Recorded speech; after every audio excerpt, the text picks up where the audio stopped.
Buongiorno a tutti e bentornati in compagnia della vostra Lessi per un'altra cosa molto seria, perché su questo canale facciamo sempre solo cose serie. E oggi andremo a parlare nuovamente di Guerre Stellari, perché è uscito un nuovo film e la sottoscritta è andata a vederlo, è stato bellissimo a Natale, ci siamo trovati con tutti i parenti, tutta la famiglia è un po' malata su questa cosa, e per cui la prima cosa che ci siamo chiesti è: sei andato a vederlo? Dopodiché ci siamo persi in una conversazione abbastanza lunga, cercando di superare i problemi di traduzione della versione italiana e i problemi di doppiaggio, quindi coi nomi diversi, e è venuta fuori una confusione spaventosa. Quindi vorrei dedicare questo video al cugino con cui ho discusso per circa una decina di minuti, cercando di capire chi era C1P8 e chi era R2D2, che andava confuso con D3BO, e abbiamo confuso tutti i droidi praticamente che hanno creato nella serie. Il resto dei personaggi è un po' più semplice da identificare. Vorrei anche sottolineare un'altra cosa: nell'ultimo video mi ero lamentata di aver perso la mia spada laser, e ragazzi, notizia dell'ultima ora, sono riuscita a recuperarla. È un po' scassata in realtà, si accende ultimamente, una volta si schiacciava il pulsante, il bottone per accenderla, e si accende praticamente così. Avrei preferito quella verde di Qui-Gon, perché era un personaggio che mi piaceva molto di più rispetto a Obi-Wan.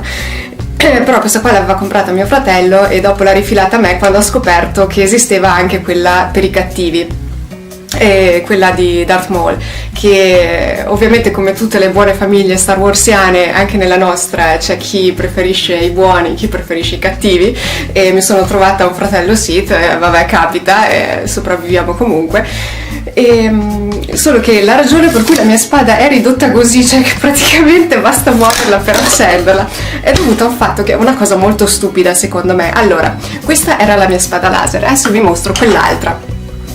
Vorrei capire chi è stato il genio che ha progettato queste cose e che pretendeva che una cosa del genere... Ma no, è scassata anche questa, le abbiamo distrutte tutte e due a forza di giocarci, perché noi ci giocavamo sul serio, non avevamo questa cosa del... si trattano bene, cioè per noi è un giocattolo, per cui l'abbiamo trattato come tale, l'abbiamo veramente disintegrato. Oh, un pizzetta chi? Eccola qua. Adesso questa cosa del genere dovrebbe competere con questo affarino qua. Adesso non so perché, ma questa plastica qua è molto, cioè guardate, crolla solo a tenerla in mano. Questa è molto più stabile. Credo che ti fassero per i cattivi quelli che hanno pensato di fare questi giochi, perché non, cioè, questa cosa è pericolosa, ti viene da evitare i colpi solo per non prendertela in testa. Trovo la scelta dei materiali delle due spade laser una cosa piuttosto ingiusta, per cui sappiatelo. Ti vuoi spegnere o mi vuoi assassinare proprio? Hai deciso che mi fai male così. Mettiamo da parte queste cose qua, che soprattutto con me in giro sono molto pericolose, e se me ne dessero una vera non so cosa farei, probabilmente disintegrerei tutto da sola e mi denunciano, mi sbattono fuori dall'ordine. Tra l'altro mi sento un po' un frate qua, il padre sagrestano, con sta Farendos. E passiamo invece alla recensione, se no al solito mi perdo con le mie divagazioni e non arriviamo più al punto.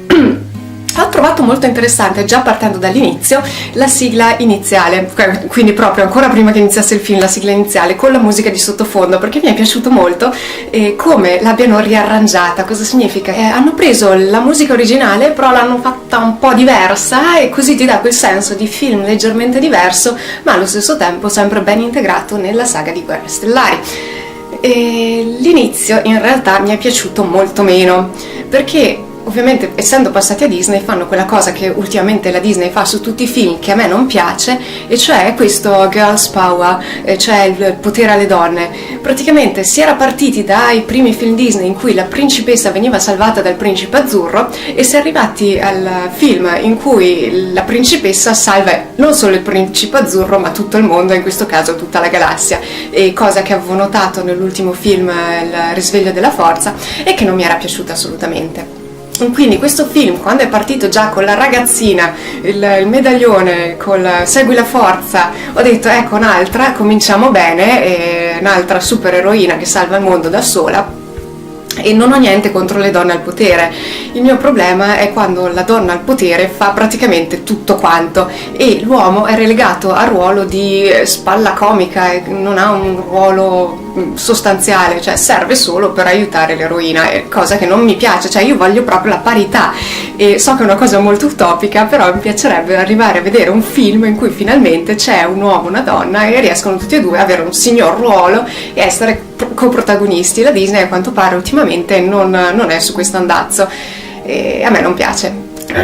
Fortunatamente successivamente mi sono dovuta ricredere perché non era proprio quell'eroina pulita, tutta perfetta che sconfigge tutti da sola, non ha alcun dubbio, non ha alcuna difficoltà, eccetera eccetera, come in realtà era successo nel Risveglio della Forza, in cui c'era questa protagonista che sapeva fare tutto, imparava a usare la forza così, magia, è super brava e superabile. Questa qua ha avuto un po' più di difficoltà e non solo dal punto di vista proprio di combattimento, perché non aveva finalmente una donna che non ha superpotere, una protagonista che non ha superpoteri e che riesce a combattere come si deve combattere, cioè come un essere umano, con tutte le difficoltà e tutte le fragilità di un essere umano. Quindi punto positivo per questa cosa. Amen. Altra cosa che ho notato, essendo una lei, quindi ci faccio caso, mi è piaciuta molto la scelta delle acconciature. All'inizio ero un po' perplessa perché mi sembrava un po' troppo semplice, cioè abituata a tutte queste treccione che si fanno, ad esempio la principessa Leia, o chiamatela come vi pare. Prima c'aveva quelle prima c'aveva quei due ciambelloni sostanzialmente che aveva nel primo film, poi è passata alla treccia, alla tedesca, la contadina tedesca. E poi aveva i capelli lunghi con le trecce intrecciate, sì, è giusto, le trecce intrecciate sopra. Insomma, ha avuto anche lei un certo sviluppo nella acconciatura e questa protagonista me la sono vista lì un po' chignon, basso, elegante, per carità, però molto semplice, mi sembrava quasi fuori contesto, soprattutto la parte iniziale in cui c'era lei con le due treccine. Poi mi sono resa conto che era molto simile all'acconciatura che aveva appunto Leila nell'episodio, non mi ricordo, il ritorno dello Jedi, forse nell'ultimo, aveva un qualcosa di similare nell'espressione del volto, guardandola, non lo so, mi è arrivato qualche flash. Per cui sì, a un certo punto l'ho vista in contesto, in quanto essendo di una classe sociale inferiore ci stava che avesse anche un'acconciatura più semplice. Ecco, io oggi mi sono pettinata da Elsa perché ho pensato, vanno di moda le trecce, facciamo la treccia semplice, i Jedi non stanno lì tanto a guardare, per cui si accontenteranno, una cosa pratica, ce li vedo a farsi una treccia così. Una delle critiche che sono state mosse dalle persone con cui ho discusso è stato il fatto che era sostanzialmente un film basato su combattimenti. A me al contrario questa cosa è piaciuta molto perché tutta quella serie di combattimenti porta a un crescendo che arriva col finale addirittura con l'uccisione del protagonista, cosa storica, poi magari ricompare, però intanto mi è piaciuto questo finale drammatico, finalmente un film con un finale drammatico in cui non era tanto la protagonista, la vera protagonista, quanto questi piani per distruggere la Morte Nera che poi vengono passati alla principessa Leila e che continuerà la storia nell'episodio 4 o 1 a seconda di come si cominciano a guardare. E proprio c'era questo continuum e quindi la scena, la tensione che cresce, massacro totale per arrivare alla consegna di questi piani. E a quel punto si comincia a sviluppare la storia che noi conosciamo con una certa, rallentano un po' il ritmo, però mi è piaciuto questo arrivare lì e c'era questo ritmo che è lo stesso ritmo che c'è appunto all'inizio dell'episodio 4, Una nuova speranza, e quindi ben giocato, ben inserito. E mi ha solo lasciato un po' perplessa una cosa che non ricordo in quale attacco, io ricordo Mon Mothma, mi pare che fosse, che diceva molti Botan sono morti per darci queste informazioni e non mi pareva che fossero solo le spie Botan che ci sono rimaste secche in questo massacro totale. Comunque rende l'idea di cosa è successo, perché quei piani potessero essere dove sono e perché ci fosse fosse tanto drammatica la situazione. E invece se si inizia a guardare, come l'ha fatto presumo quasi chiunque dall'episodio 4, sì, c'è questo senso di bisogna portare i piani, però non è che ci si renda bene conto di cosa c'era dietro, di cosa è successo, del massacro che c'è stato dietro e del dramma che fosse la morte nera. Per cui ben inserito e completa bene questa parte del film. Madonna, sono ancora influenzata, ragazzi, apprezzate che ho preso la cosa fantascientifica per bermi l'acqua.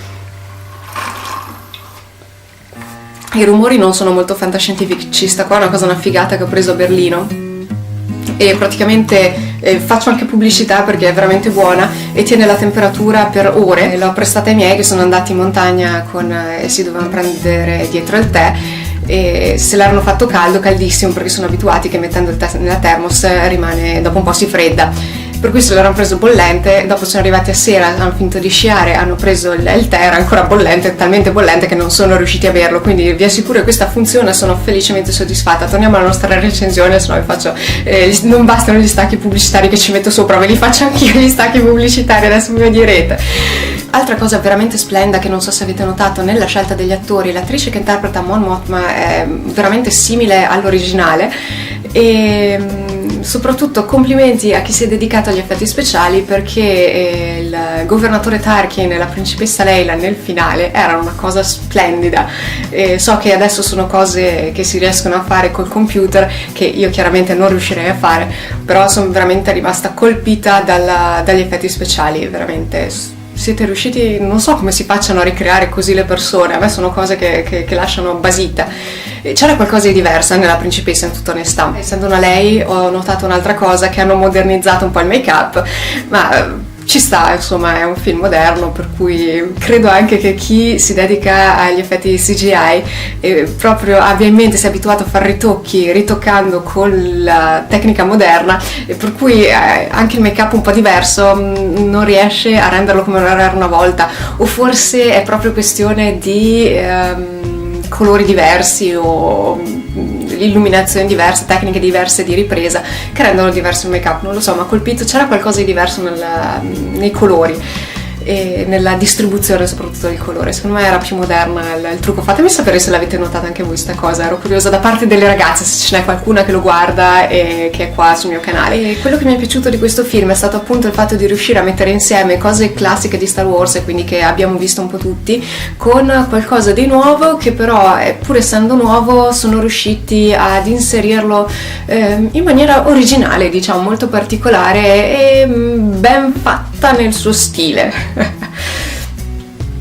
E bellissimi anche i camei dei personaggi classici, appunto i droidi di 3PO e Scinoppiotto, e chi è che sarà Mon Mothma, insomma tutti i personaggi classici che conosciamo e che sono riusciti ad essere inseriti, e che ti dava proprio quel senso di questa è una storia a parte, però si ricollega, però c'è questo personaggio, però c'è quell'altro che tu lo conosci e che si sta muovendo in parallelo, cioè sai che se ci sono loro vuol dire che dall'altro capo della galassia stanno facendo quello che abbiamo visto nell'altro film, per cui ti dà quell'emozione, dai che ce la fate, lo vediamo dall'altro punto di vista, e dopo si ricollegherà tutto nel grande cerchio della vita.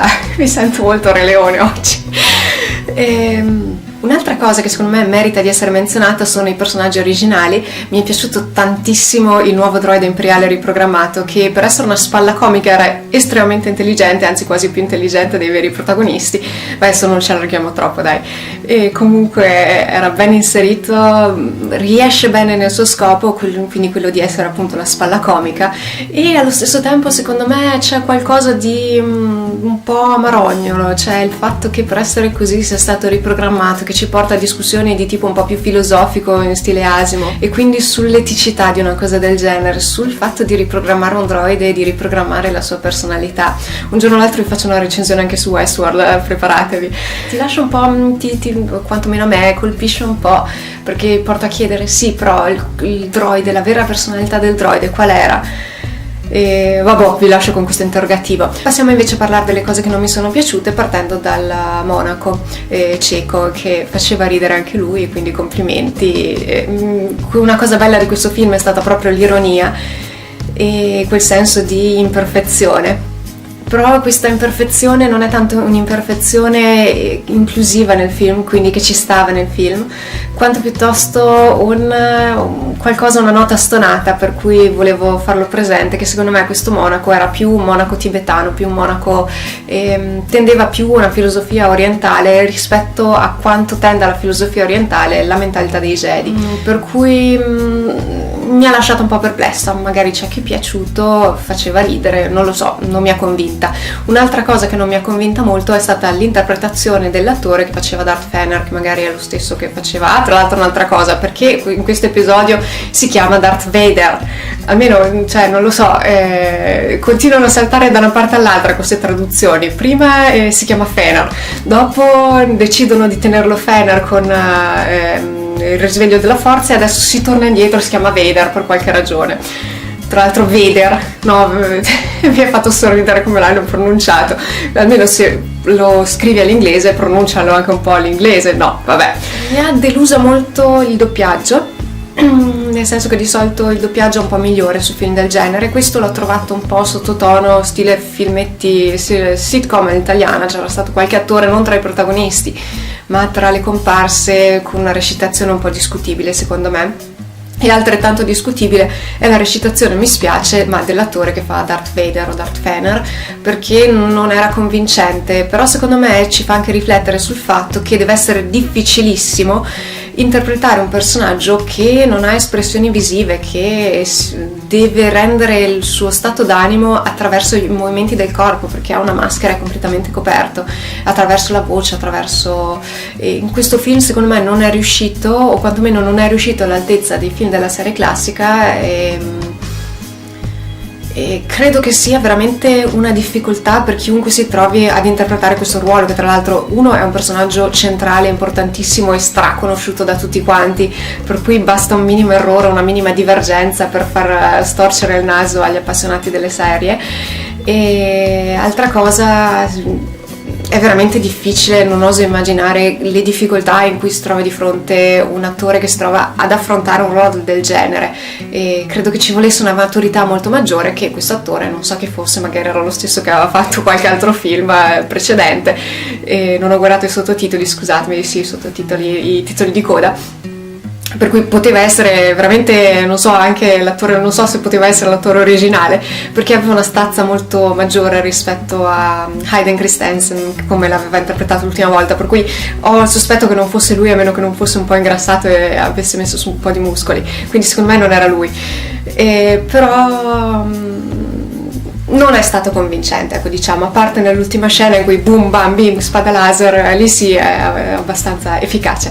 Ecco, questo per oggi è quanto, questa era la mia recensione. Se avete altre idee, se avete notato altre cose che io non ho notato, che mi sono sfuggite, o se non siete d'accordo con quello che ho detto, che è possibilissimo, ognuno ha la sua opinione, fatemelo sapere qui sotto, scrivetemi tutto quello che vi passa per la testa, e noi invece ci sentiamo settimana prossima con un altro video, non so ancora a proposito di cosa, perché lo sapete, decido sempre all'ultimo io, e qui intorno troverete altri video a proposito di, anche lì deciderò nel momento in cui metto questo video online che cosa vi linkerò qui intorno, e ci sentiamo la prossima settimana, e che la forza sia con voi. Ma è che volevo mettermi un po' figa, no, per fare sto video, ma non riesco a trovare, date che chiudo, è anche qua che si chiude qua il mio mantello. Faccio Jedi abbastanza serio così, non lo so, mi sento un po', conoscendomi è difficile rendermi seria. Ci sentiamo veramente la prossima settimana.